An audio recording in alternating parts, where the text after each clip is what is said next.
परिचय। बच्चों, आज हम जैव विविधता एवं संरक्षण के बारे में सीखेंगे। क्या कोई मुझे बता सकता है कि जैव विविधता क्या है? जैव विविधता एक विशिष्ट क्षेत्र में पाए जाने वाले जंतुओं की विविधता को संदर्भित करती है। बहुत अच्छे रेशमा। सर, हम जैव विविधता का संरक्षण कैसे करते हैं? हम राष्ट्रीय उद्यानों, वन्य जीव अभयारण्य आदि की सहायता से जैव विविधता का संरक्षण कर सकते हैं। इस पाठ में आप जैव विविधता तथा इसके संरक्षण के बारे में सीखेंगे। उद्देश्य: इस पाठ के अंत में आप निम्न करने में सक्षम हो जाएंगे। जैव विविधता एवं इसके स्तर को बताना, जैव विविधता के प्रतिरूपों का वर्णन करना, जैव विविधता के महत्व का वर्णन करना, जैव विविधता की क्षति की व्याख्या करना, जैव विविधता संरक्षण का वर्णन करना।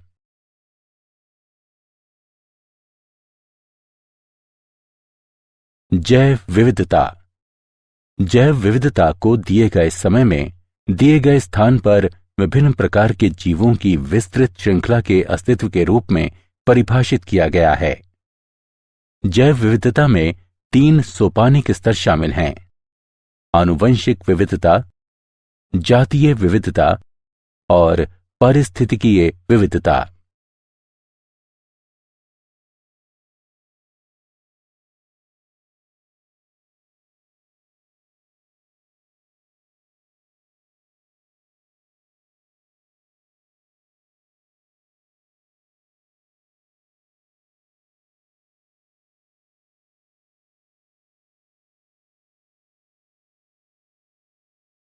जैव विविधता के स्तर। आनुवंशिक विविधता। एक जाति के भीतर मौजूद आनुवंशिक भिन्नता आनुवंशिक विविधता कहलाती है। आनुवंशिक भिन्नता अलील में, पूरे जीन में या गुणसूत्रीय संरचना में हो सकती है। जातीय विविधता। जातीय विविधता के 2 महत्वपूर्ण मापदंड हैं। जाति प्रचुरता। इसे प्रति इकाई क्षेत्र जातियों की संख्या के रूप में परिभाषित किया जाता है। जाति संतुलितता। ये सापेक्ष प्रचुरता को संदर्भित करती है, जिसके साथ प्रत्येक जाति को एक चित्र में दर्शाया जाता है। पारिस्थितिकीय विविधता। पृथ्वी पर पाए जाने वाले विशिष्ट जैविक समुदायों की विविधता पारिस्थितिकीय विविधता कहलाती है। पृथ्वी तथा भारत में कितनी जातियां यानी स्पीशीज हैं? International union for conservation of nature के अनुसार पादप तथा जंतु प्रजातियों की कुल संख्या 1.5 मिलियन से अधिक हैं। जीविका, स्वास्थ्य, कल्याण तथा मनोरंजन हेतु मनुष्यों के लिए जैव विविधता बहुत महत्वपूर्ण है। उदाहरण के लिए, मानवता अपना सभी कुछ भोजन, चिकित्सा और औद्योगिक उत्पाद जैव विविधता के घटकों से प्राप्त करती है। वैश्विक जैव विविधता का प्रतिनिधित्व।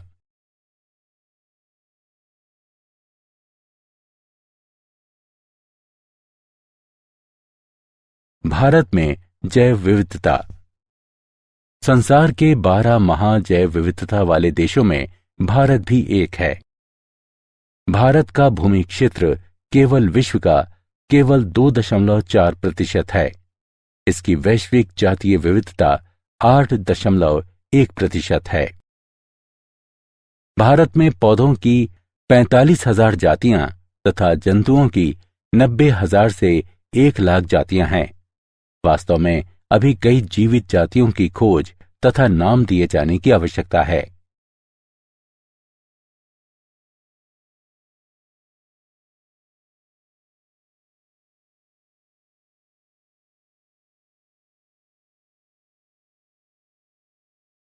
जैव विविधता के प्रतिरूप।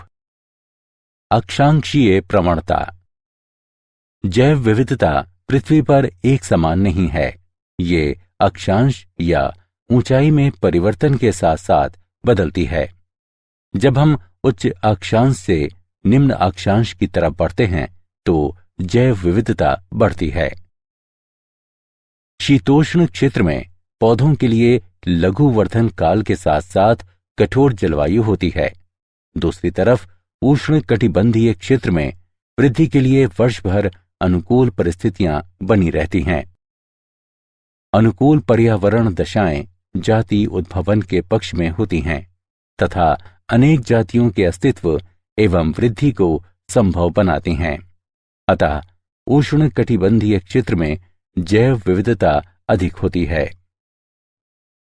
उदाहरण के लिए उष्ण कटिबंधीय वर्षा वनों में संवहनी पौधों की जातियों की माध्य संख्या प्रति 0.1 हेक्टेयर नमूना क्षेत्र में 118 से 236 तक होती है, जबकि ये शीतोष्ण क्षेत्रों में केवल 21 से 28 जातियों की सीमा में होती हैं। विविधता तथा अक्षांश के बीच इस प्रकार का सहसंबंध अनेक वर्गकीय समूहों के लिए भी पाया जाता है, जैसे कि चींटी, तितली, शलभ और पक्षी आदि। जातीय क्षेत्र संबंध। पर्वत पर जातीय विविधता निम्न से उच्च ऊंचाई तक घटती है। ऊंचाई में 1000 मीटर की वृद्धि के साथ तापमान लगभग 6.5 डिग्री सेल्सियस तक नीचे चला जाता है। अधिकतम ऊंचाई पर तापमान में कमी और अत्यधिक मौसमी परिवर्तनशीलता दो मुख्य कारक हैं जो विविधता को कम करते हैं। जातीय विविधता की अक्षांशी तथा ऊंचाई प्रवणताएं दो प्रमुख प्रवणताएं हैं। हालांकि कुछ क्षेत्रीय तथा वर्ग को संबंधित अपवाद हैं। एक ही समय पर अधिक जटिल तथा विषम भौतिक पर्यावरण क्षेत्र में अधिक जटिल तथा विविध वनस्पति एवं जंतुओं का साथ देता है। जाति प्रचुरता तथा क्षेत्र जिसमें व्यापक भिन्नताएं एक लघु गणक पैमाने पर उपस्थित होती हैं, उनके बीच संबंध एक सीधी रेखा दर्शाता है, जिसे कि नीचे दिया गया है। log s बराबर log c जमा z log a। यहां z रेखा का ढलान है और c y अंतःखंड है।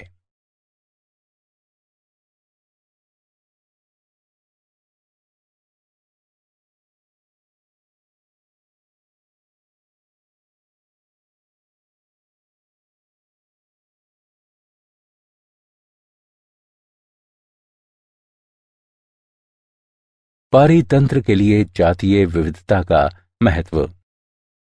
समृद्ध जैव विविधता जैव मंडल के स्वास्थ्य तथा देश के जैव औद्योगिक विकास के लिए आवश्यक है।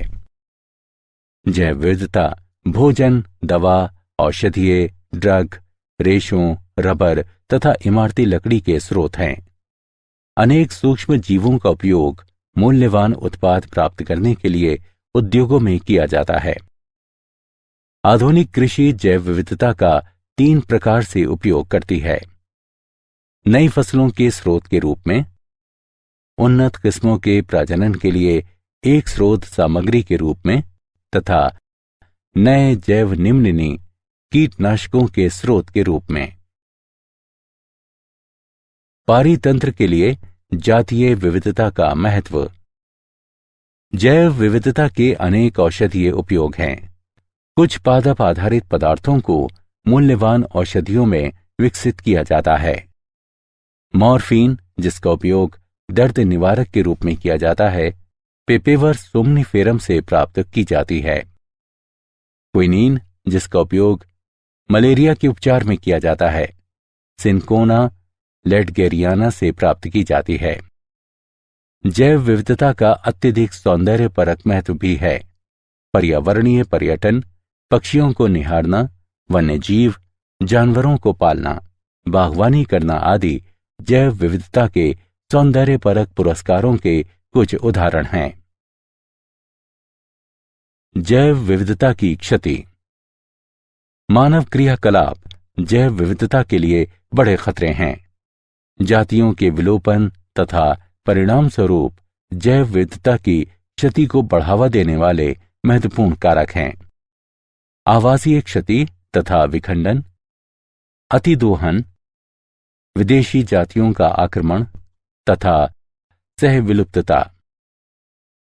आवासीय क्षति तथा विखंडन। आवासीय क्षति जैव विविधता का प्राथमिक खतरा है।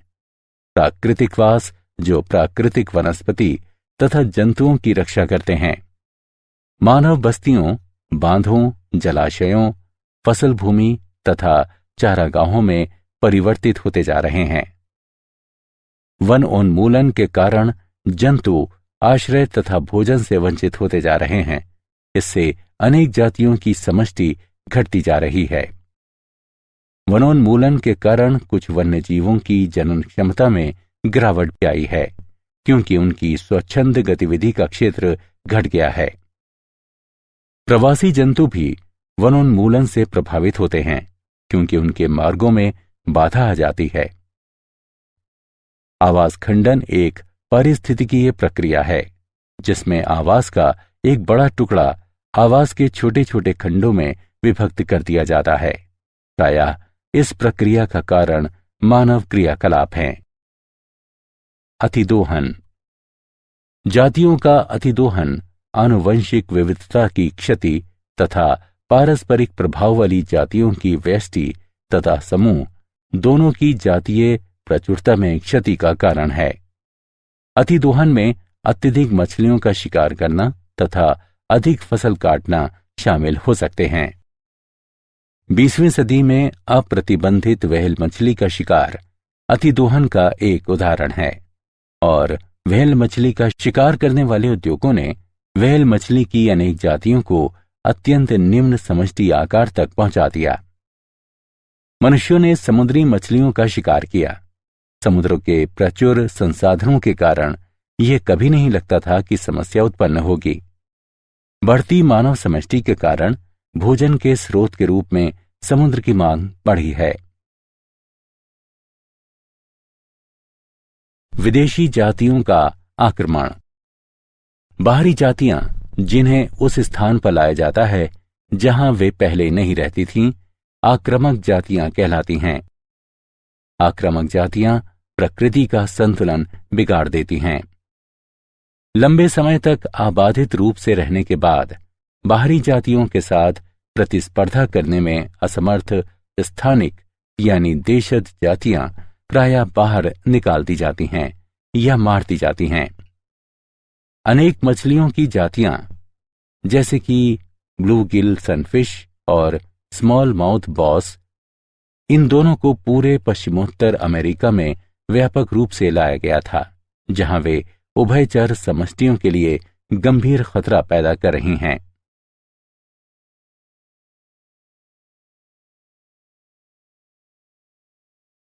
सहविलुप्तता। किसी जाति की सहविलुप्तता दूसरी जाति के विलोपन के परिणाम के रूप में उस जाति की क्षति है। उदाहरण के लिए, जब एक पोषक मछली विलुप्त हो जाती है तो उस मछली पर रहने वाले सभी सूक्ष्मजीव भी विलुप्त हो जाते हैं।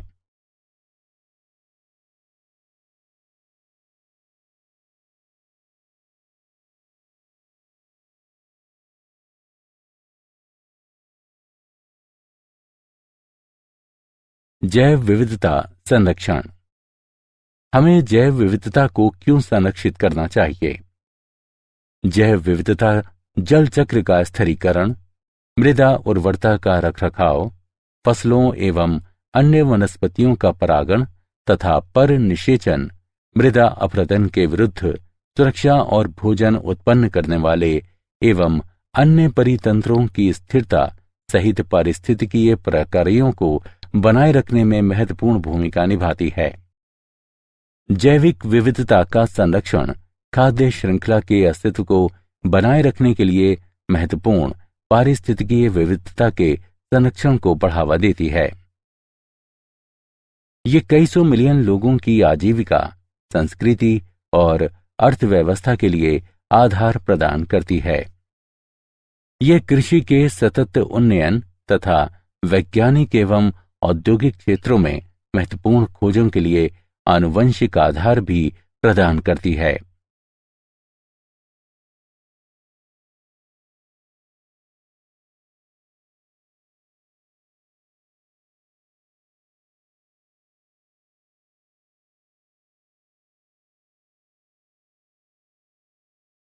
जैव विविधता को हम कैसे संरक्षित करें?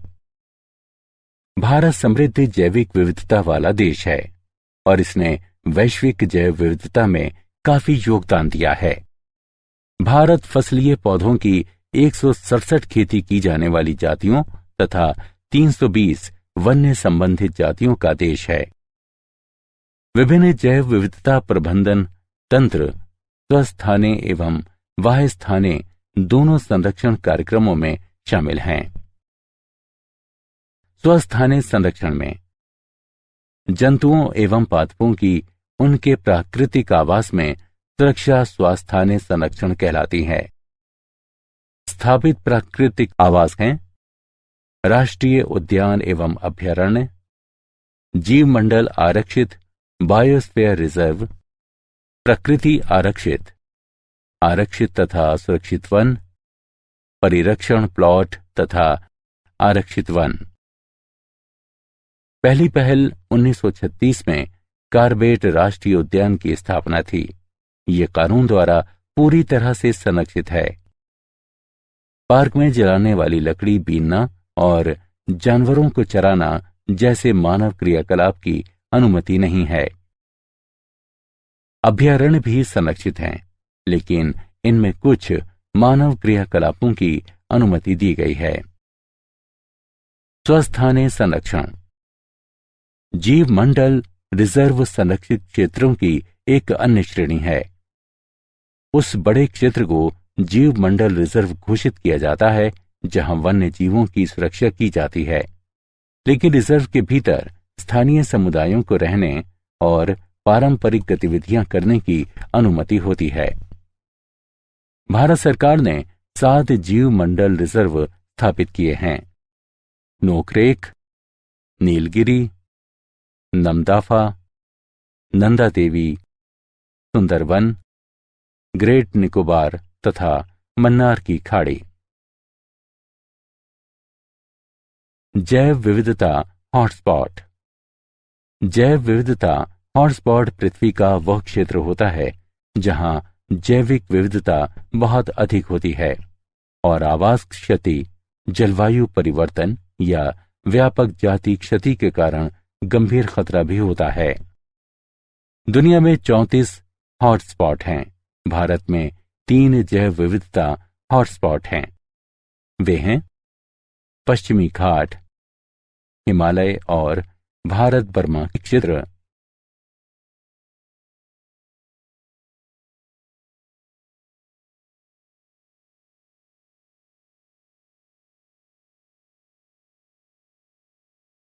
वायस्थाने संरक्षण पादप एवं जंतुओं के वायस्थाने संरक्षण में उनके प्राकृतिक आवास से अलग एक विशेष स्थान पर उनकी सुरक्षा करना शामिल है। उदाहरण के लिए जंतु उद्यान, वनस्पति उद्यान। फसलों, जंतुओं, पक्षियों एवं मछली प्रजातियों के सभी आनुवंशिक पदार्थों को national bureau of plant genetic resources नई दिल्ली तथा national bureau of animal genetic resources आदि के द्वारा संग्रहित एवं संरक्षित किया जाता है। जब हम जाति को उसी आवास पर पुनः लाते हैं जहां से ये विलुप्त हो गई थी, तो ये वायस्थाने संरक्षण का एक अन्य रूप होता है। उदाहरण के लिए गंगा नदी में पाए जाने वाले घड़ियालों को उत्तर प्रदेश, मध्य प्रदेश और राजस्थान की नदियों में पुनः लाया गया जहां ये विलुप्त हो गए थे। क्या आप जानते हैं, हमारे माननीय प्रधानमंत्री श्री मनमोहन सिंह ने द हैदराबाद प्लेज की शुरुआत की और कहा कि उनकी सरकार भारत में जैव विविधता संरक्षण हेतु संस्थागत तंत्र को मजबूत बनाने के लिए $50 मिलियन का अनुदान देने का निर्णय लिया है।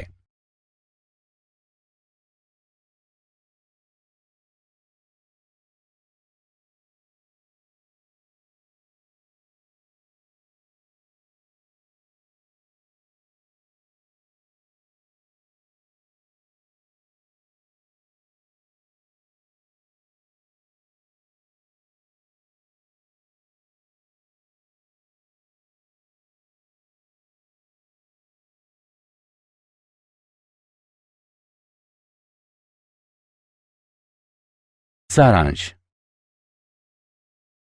आइए हमने जो कुछ सीखा है उसे संक्षेप में दोहराएं। जैव विविधता को दिए गए समय में दिए गए स्थान पर विभिन्न प्रकार के जीवों की विस्तृत श्रृंखला के अस्तित्व के रूप में परिभाषित किया गया है। जब हम उच्च अक्षांश से निम्न अक्षांश की तरफ बढ़ते हैं तो जैव विविधता बढ़ती है। पर्वत पर जातीय विविधता निम्न से उच्च ऊंचाई तक घटती है। जैव विविधता जैव मंडल के स्वास्थ्य के लिए महत्वपूर्ण है, क्योंकि ये भोजन स्रोत के रूप में कार्य करती है और इसका अत्यंत सौंदर्यपरक महत्व भी है। मानव क्रियाकलाप जैव विविधता के प्रमुख खतरे हैं। इसमें आवास क्षति तथा खंडन, अतिदोहन, विदेशी आक्रमण जातियां, सह विलुप्तता शामिल हैं। पादप एवं जंतुओं की उन्हीं के प्राकृतिक आवास में सुरक्षा इन सेतु संरक्षण कहलाता है।